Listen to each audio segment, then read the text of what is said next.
As a customer or salesperson engaging in a warehouse or manufacturing environment, you can take some essential steps to help safeguard yourself and others from the spread of COVID-19. 1.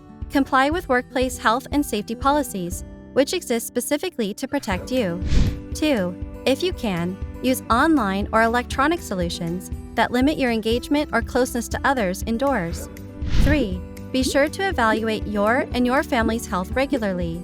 Stay home if you or anyone in your home is showing signs and symptoms that may indicate COVID-19. 4. Disinfect shared or high-touch surfaces like shared printers or conference tables using a solution with at least 60% alcohol. 5. Ensure that you correctly wear an effective and properly fitted mask while indoors or within enclosed, close-quarter spaces.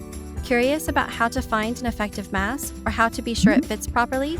Click on the link in the description to learn more. 6. Limit what you touch and always wash or sanitize your hands with a sanitizer with at least 60% alcohol before entering and after leaving the facilities. 7. Maintain space between you and others to limit your risk.